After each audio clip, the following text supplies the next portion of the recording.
made them inferior. It had not made them as God, as the serpent had said. You shall be as God. No, it made them inferior to what God had created them to be. The word fall is very depictive. It's very descriptive. They fell from, they became inferior to what God had created them to be. And Adam, I don't think we know how long Eve lived, but Adam lived 930 years with that shame. Yeah, right. 930. I'm 30 years old. He lived 930 years with shame. Yeah. Yeah. Shame is one of the enemies of our soul. Shame is never sought after. Shame, no one ever wants to be ashamed. Shame that is perpetuated will actually be a person's ruin. Shame will ruin a person. Shame is, by definition, ultimate disappointment. Now you can be ashamed by a small scale disappointment. You can be ashamed of, I said a word that I really shouldn't have said, and be ashamed of it, but it had small consequences. But then there can be ultimate shame, where when you come to the end of your life, you've lived a life of shame, and you're ashamed of your entire life. See, that's the end of shame. So shame has to do with loss, ultimate loss, suffering, loss. Shame has to do with contempt, confusion, disgrace. Those men who went down to Ammon, they were disgraced by the princes of Ammon. A defeated army is ashamed. They were often tied and marched back as prisoners back to the conquering city as trophies of defeat, as plunder. They would often become slaves of the city, of the king that overcame their city, and they would be shamed. They wouldn't be brought back to the city and made governors. The governors would be brought back to the city and made slaves. They would be put to shame because they were overcome. The scripture says a thief is ashamed when he's found. He should have been ashamed just before he was found, but he was shamed when he was found. Children are shamed when parents discipline. You notice how that children they're faster to experience shame when they're younger. The discipline has to become more tactful or more severe in order to induce shame in older children. Well, that's because the nature of Adam waxes worse and worse and actually gets harder over time. But young children, it can take just a look. It really doesn't take much for a very young child to make them ashamed of what they did or what they said, and for their sorrow to be very obvious. Teams are ashamed when they lose, and companies are ashamed when they fail. The Lord addressed people through the prophet Jeremiah who should have been ashamed and weren't. The people that called Jeremiah a liar, and they set up their own prophets, and they just, whatever Jeremiah preached, they set up their own prophets to preach the exact opposite of what Jeremiah preached. It says, and neither were they ashamed, nor did they blush for doing this. They should have been ashamed for what they did, and what they did was shameful, but they were not ashamed. Because they'd gone, as Paul put it, they'd gone past feeling. They'd been past feeling, and it's like Job said, they just drank the iniquity like water. It wasn't difficult at all. They just drank it down. The man who took a high seat at the feast and then had to give place to one who came that was more honorable than him, he with shame took the lowest seat. He was ashamed that he took too high of a seat.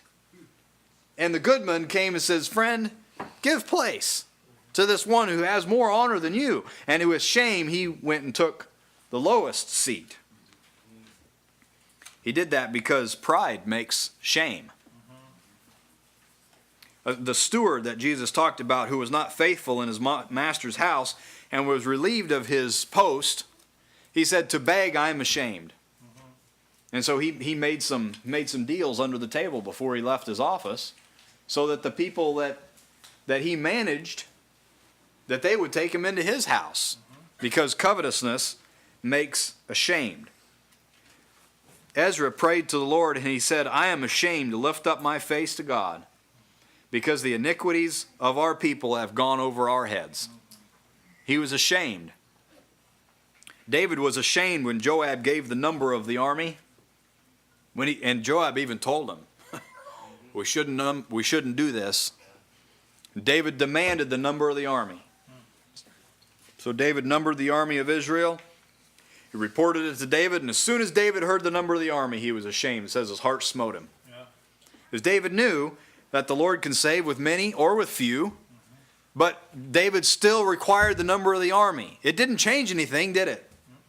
When David found the number of the army, it really didn't change anything, except for that David was ashamed for requiring it.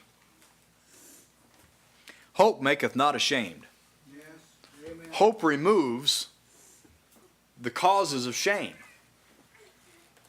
Hope is a fruit. Look at our text, a few verses before of our text in Romans 5, starting in verse 3.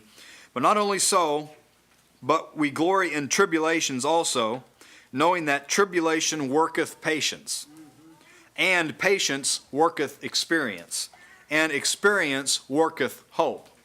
Hope is a fruit. No one has hope just because they decide to have hope. Hope is a fruit. Amen. That's right. If Paul's telling us the truth here, then you have to have tribulation first. And then you have to have patience, and you have to have experience, and then you'll have hope. Because tribulation works patience, Right. patience works experience, and then experience works hope. I like that thought.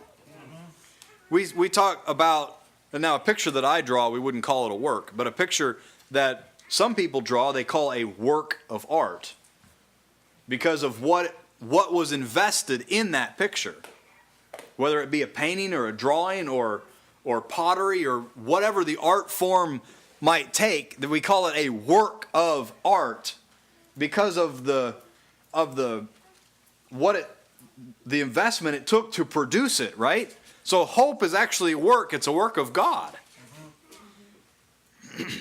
So hope has to be planted, hope has to be watered, hope has to be nurtured, hope has to sprout, hope has to grow.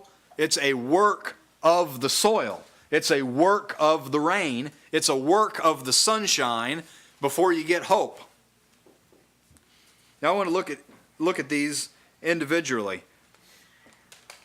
Hope is a work of tribulation. Tribulation is like pressure. Tribulation is affliction or burden. Tribulation's when, to put it commonly, tribulation is when you're squeezed. Like Joseph being in prison when he'd done nothing wrong. Tribulation is when you're pressed, like Daniel going to the lion's den for just praying to God. That's tribulation. Tribulation is when something is heavy on you, like the disciples who were beaten for speaking in the name of the Lord. That was tribulation. They rejoiced that they were counted worthy to suffer shame for his name. That's tribulation.